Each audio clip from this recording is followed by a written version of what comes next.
भारत उपर 25% टैरिफ लागू कर Trump. Donald Trump has announced a 25% tariff on Indian imports. The United States has imposed tariffs on India.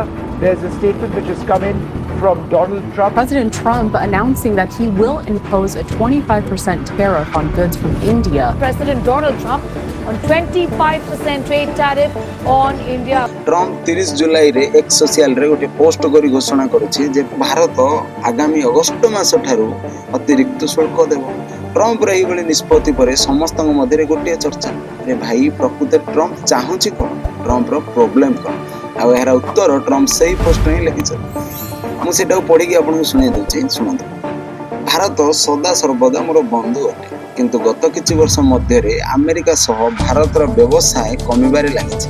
या छडा भारत सबु बेले अधिकांश मिलिटरी उपकरण रूस ठारू ही किणुछि। भारत मो कथा शुणुनी, तेणु भारत आगामी अगस्त मास ठारू अतिरिक्त शुल्क देव।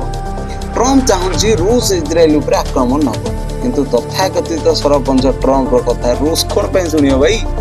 एपटे भारत रूस व्यावसायिक संपर्क देखी जलुची सरपंच ट्रंप। यह छड़ा ऑपरेशन सिंदूर समय भारत जितेबाला पाकिस्तान को जन्न द्वारा देखौतिला उपरे पड़ी ट्रंप सीज फायर बोली पोस्ट करथिले एवं जनैतिले से पोस्ट रे जे भारत और पाकिस्तान सह कथा हेले और युद्ध बंद हो। अरे भाई एटा भारत, एटा मोदी शासन।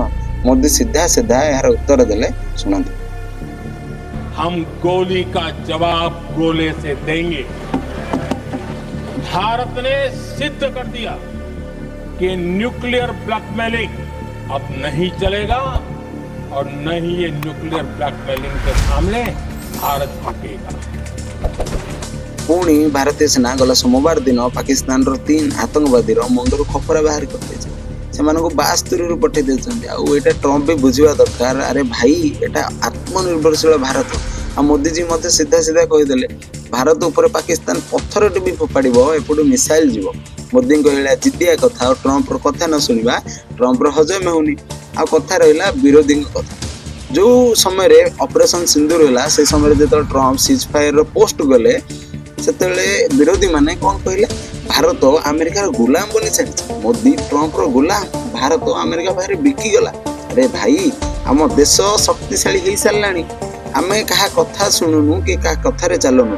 देशर सुरक्षा पाई विकास पाई भारत काम कर आसुचे। ऑपरेशन महादेव पर 3 आतंकवादी को जन्मदार देखला परे राहुल बाबा सह विरोधी पार्टी चुप। किसी कांग्रेस नेता ऑपरेशन महादेव रे खुशी न होई पचारुचंती ऑपरेशन रो नाम ऑपरेशन महादेव कौन पे रखागला।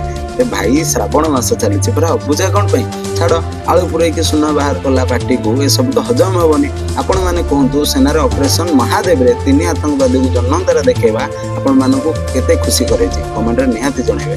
आ प्रधानमंत्री मोदी जी ट्रंप रो कथा न सुनी निजे निष्पत्ति नेबा एवं भारत को शक्तिशाली राष्ट्र बोली दर्शाइबा ठीक ना भूल यह भी कमेंट रे जणाइबे। पुणी देखा आगामी वीडियो रे। जय श्री राम, जय भारत, भारत माता की जय।